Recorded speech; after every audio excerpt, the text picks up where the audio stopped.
It's been a benefit, though, for Mark Winterbottom. Oh. And a big, almighty lock up for Garth Tander, straight into the fence. Oh, I can see that coming. You all right? Yeah, I'm fine. PD cut a tyre on the And Garth Tander saying that his tyre was cut, and you'll see it on the replay when we get to it, but he was a passenger. Those tyres have done an unbelievably good job. Those cars are doing 265 kilometres an hour. And I reckon it's on the rejoin that Garth Tander's talking about. That's what he's saying. You can't just drive across the grass and emerge back on the road, and that's where the contact was made. So we could see that. I could see it deflated as he went up there and put his foot on the brake, and I held my breath. It's good to hear Garth's voice on the radio. Remember, that's a brand new shell last weekend for the race in Tasmania. Look how far it's gone in. Yeah, and Mark's observation's right. I mean, they've done a terrific job with the way in which the tyre, and there's a scientific process, even though you may not think so. The way those tyres are actually joined, there's a specification for it. The way they're linked, there's also the belt across the front of the tyres as well. So the energy gets dispersed across the entire tyre bundle, and then behind that there's the guardrail as well. And isn't that great to see Garth safely stepping out of that car. And folks, I can't reiterate it enough, when the cars are going fast and you go off the road like that with no control, tyre flats out. Here's Paul Dumbrell off at turn 1. He was around the outside, effectively second. That's Todd Kelly getting back on. But what actually happens, look for Garth Tander. Garth Tander, it's just here. Here comes Paul on the right. This is the contact just up in front. Here we go. This is the contact now. Bang. And that wheel-to-wheel contact has deflated the right-hand front tyre of Garth Tander's. And as we follow up here, this will be on Fianganol. Oh, hang on. It might have been actually even more there. Because there's a bit of fainting. Maybe it's not steering properly. It's not steering properly. Here we go. And that's gone. That's gone. And lucky he didn't get Dumbrell with it. That is a very serious hit. There's a couple of telltales in that process. When he first came off turn 4, it was shedding bits, and then there was another point midway through the straight after the little kink at turn 5 where there was another burst of bits there. Now, whether it was beginning to machine its wheel or something at that point as well, Larko might have some more. Chatting to my old boss, actually, Bradley Jones. Ugly! Oh, no! Holdsworth and Davison. Oh, my goodness. It's a big crash. And that's Caruso. over the top. It was Michael Caruso. Hey, mate, just as long as you're all right. That was a shocking incident. Oh, my goodness me. Twice in 2 days in the same spot, and I think I heard Will say it was completely over the top. Stay there till the marshals get to you, mate. Everything's safe at the moment. So Caruso has gone in really heavy in exactly the same position, exactly the same way as Garth Tander did. Will Davison is out of the car. And he's going to go and make sure that Michael's okay. That was just an enormous impact. Look at the back. Look at what it's done to car 22. Absolutely wrecked it. Car Ripped it 2 to shreds. Check this out. This is a hit. So that turns him around, but 22 actually turns over. Oh.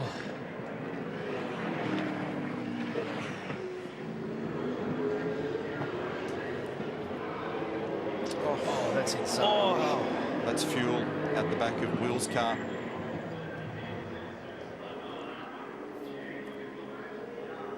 That is such a fast section of road. So sorry, it didn't turn over, but it turned right up onto the back. I even got to the braking zone. I've gone so hard. Okay, mate, copy that. You okay? Second car board flags, incident at turn 6, car.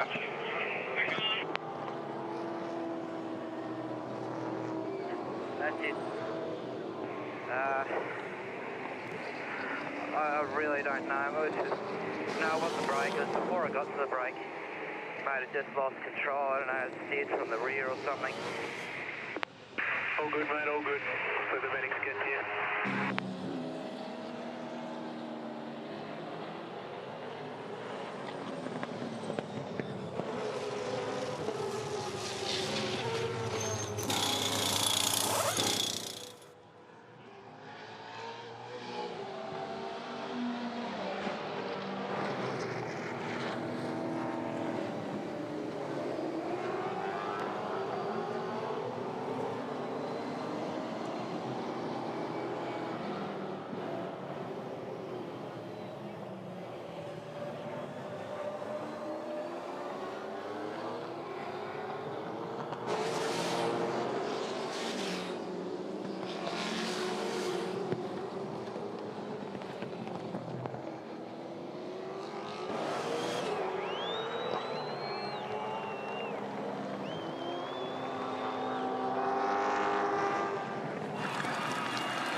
There's been a major incident here at Sandown International Motor Raceway. That's Lee Holdsworth getting into the medical car, and the stricken Ben's in the foreground.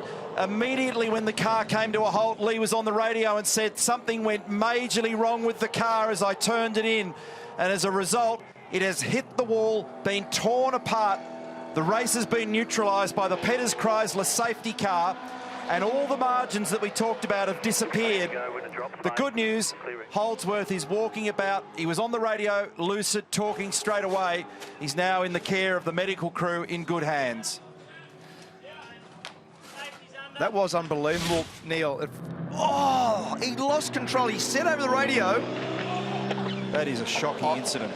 He said he lost control before the braking area. That's 265 kilometres an hour. Check that out. I've never seen a car go off the road as fast as that at that spot. Man, look, check this real time.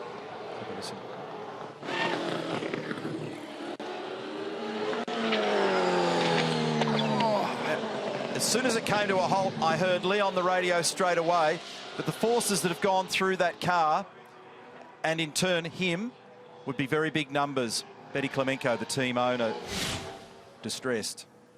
Look at that car. The safety cell in that car that the driver sits in, and the roll cage structure of that car, done a remarkable job.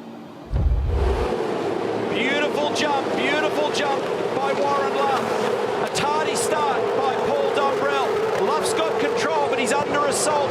The Volvo down the inside, and Wall looks very strong into one. It was a very good start by Warren Luff. A lot of water on the inside line, which caught Paul Dumbrell out down the inside. Also, a little bit of contact at turn 3. We'll just clear that up for you as they come up to turn 4 and onto the back straight. But a great start by Warren Luff. Golding running a little wide on the exit of 4 in car number 34. That was seriously wild because Luke Yulden was caught at turn 2 and 3. They're all bumping each other as they come up this amazingly pump. He's in the fence. That's a huge crash. So this is James Golding. That's a nasty one. This will trigger the Lexus RCF safety car. There was a problem, an evident problem in the front right-hand corner of that car, and it's pitched him straight into the wall at the end of the back straight on cold tyres. It was already damaged. I couldn't hear you.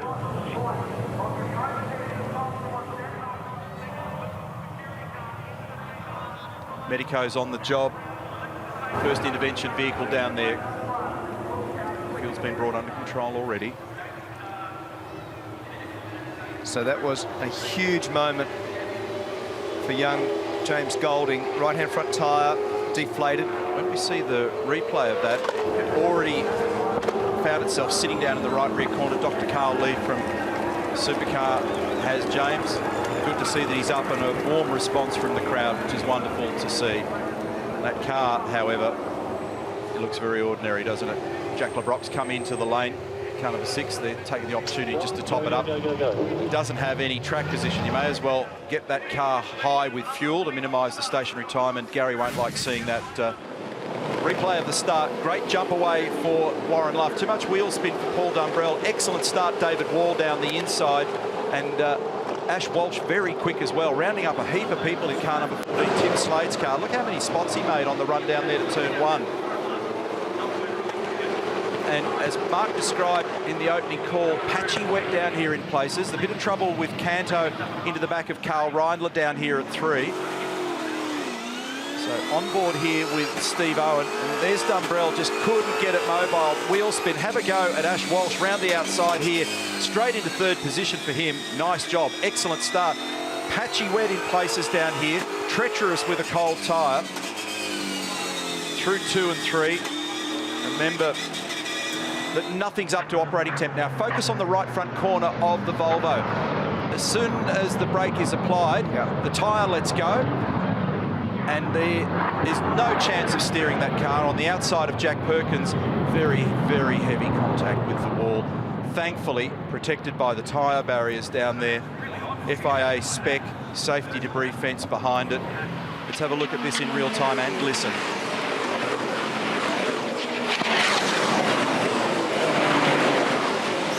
That is fast. Lee Holdsworth had an awful crash here several years ago, 2014. Will Davison had a nasty crash there. In other categories, there's been trouble as well from time to time. So here we are on board with James Golding. So this is the car that's ended up in the wall at the end of the back straight. Now, I called him running wide here at 4. He climbed back on, he was sliding here, he's had a look in his mirrors. So let's just listen and look.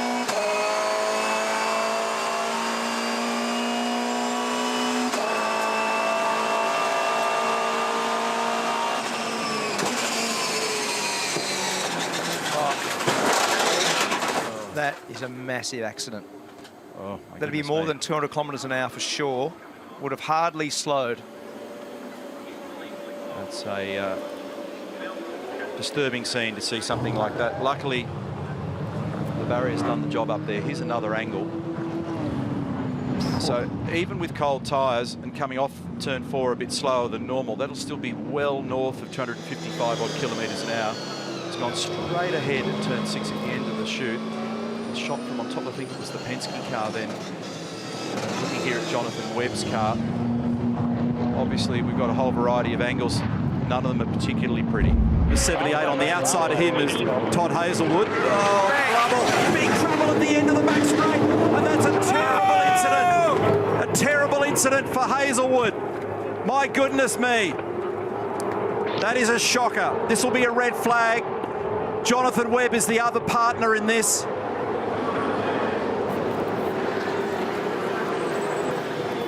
Bad scenes at Sandown at the end of the back straight again. Webby's got locked up under the back of the Nissan, tagged Hazelwood, rotated it, and then it's gone into the fence backwards and rolled. Catch fence has done its job. Testament to the strength in the cars. This is the Dunlop Super 2 Series leader. Wonderful job in his wildcard appearances this year. Here's another angle of it. Violent impact, huge energy dissipated by the tyre barrier, and the car flipped up onto its roof. And this is where the multi-point harness, the seats, the hands device that secures the helmet so that he doesn't end up with a disproportionate amount of movement with that kind of impact does its job. And the good news is that he's out of the car. Let's have a look in real time and listen.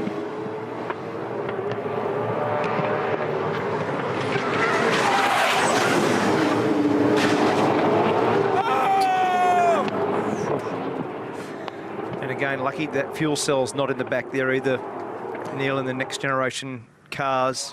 Sort of. Oh, and one in the fence. So car number 12, that's Fabian Coulthard, who's actually gone off on the run down the hill. That's fast. That's Yeah, copy that, Fab. Copy that. That's hard. That's actually crunched. 4 minutes to go. That's a big hit. No problem, that's me. So we still haven't totally got a grasp of where that's happened. Yeah, but, it's down at turn 7, so it's actually gone in the... Okay, yeah, so here's the bottom of the hill. So, yeah, so he's had a moment over the top of the hill. That was my first instinct. And it's nudged that barrier down there, and that's given that car quite a whack. Gee, lucky those tyre walls have gone in, those buffers, because that used to be an earth-filled wall there, remember? Paul Dumbrell went in there many years ago, very hard. There's been one or two big shunts there over the years. You? I remember picking you up one day from there, he worked very well. I went to the left, sorry, to the right. Well, there's a big, if I knew which way I was going, it would have been a big start. Tony D'Alberto. So here's the replay of what happened over the top of the hill. So what's happened here? He's got onto the curb, so that's where it's crossed up and rotated. And now it's going to meet that tyre wall down there big time, and just a passenger at that point. So right front corner, right front rail they'll need to look at. So that's, actually, let's just listen to this.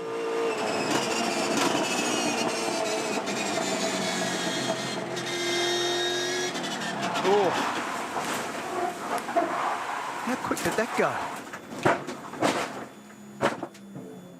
At least the tyres have dampened the impact down there, but that's just that's a frustration that now sets them back inside that garage. So, yes, very quickly is the answer, isn't it? So just rotated quickly. He had it all clamped up to try and do anything he could to stop it, but it's made heavy contact with that tyre barrier down there. And you notice, and folks, for anyone at home with any form of out of controlness on the road at any point, you notice that he locked all the wheels up. So when you know you're going to have a crash, when you know you're going off the road, have a slow one. And Fabian did a nice job there of actually retarding the car as slowly as he could possibly do that. After the, as you said, popped the curb at the top of the hill, got very sideways. He knew he was going in the fence, so he locked all the wheels and had the slowest accident you could possibly have. So he did probably a pretty good job in the end of minimising the damage. Now, the other thing about separating 97 and 888 is that they are now on different strategy paths, which keeps them separated. Probably a handy strategy, Clay. Because if you think about it now, it's looking as though Tander is obviously going to get out to about that lap 40 that I spoke about before, and then the race can be broken into pieces, whereas Craig is in a completely different cycle, Craig and Jamie. Yeah. So they'll have a look at that at race control also, because they'll be determining whether or not it was an unsafe release for car 50. Oh, that is so bad. That's a ridiculous incident. That is a ridiculous crash. That shouldn't be happening on that part of the racetrack. How you doing? Sorry, man. What are you all right or not? That was ridiculous. Yeah. He moved over on the inside. There'll be yellow flags everywhere here because the Erebus car got no rear wing at all. Yeah, and it's off to the left of the road here. So awkward moment, and this involves car number 9, Luke Yordan, and also involves car number 15, Dale Wood. That's Rick Kelly, George Commons. Here's Hazelwood again. So firstly, Whincup has made quite a lot of gain there getting to the back of Moffat. But at the same time, he's being shoved along by Todd. It's welcome back to racing for Jamie. Luckily, there's a bit of muscle memory involved, and Hazelwood this time has another take at this, and he gets up on the inside of him, and Whincup does not blink and does not let him by. Now it's a drag race all the way up the back here, and there's a bit of side draft involved, and Hazelwood might get the run this time. What a great exchange between both of them. A lot of experience, and Whincup now drops in behind, and that puts him back into 4th position. Hazelwood gets on with it. Oh, that looks awkward. He's off the road. Now, he had a big one up here years ago, and he's just managed to get away with murder up at the end of the back straight. And that was costly. So he pinched the brake. Oh. So that one, he had a huge one a few years ago up there at turn 6. And has it got another problem? He hit the fence. It bumped the fence with the right front. I reckon it might have even actually punctured that tyre. That could have been the reason why it went off to begin with.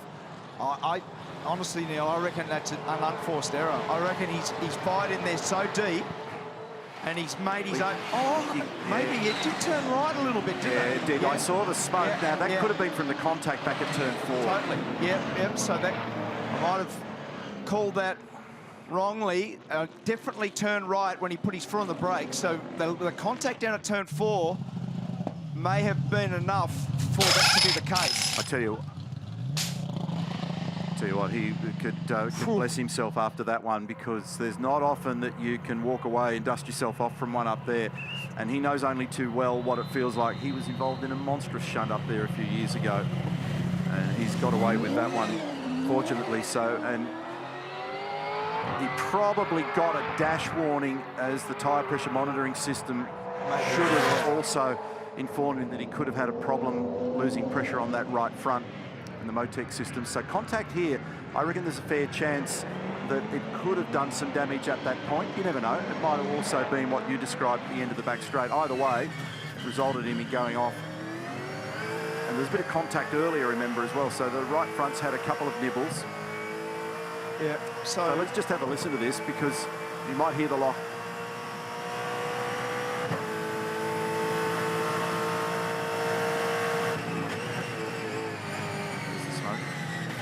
You wouldn't normally lock the loaded wheel there, right? So that's probably the telltale sign that that tyre had deflated. Flat.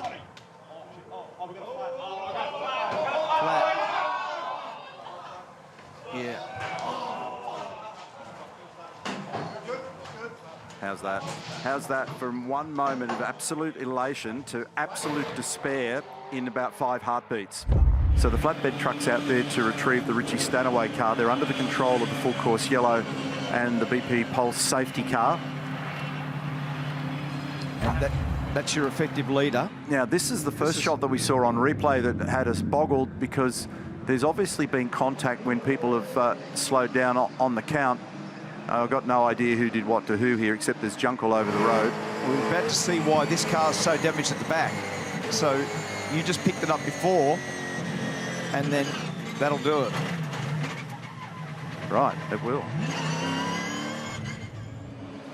That's weird. And left rear damage also on car 20, the David Reynolds Warren Luff car.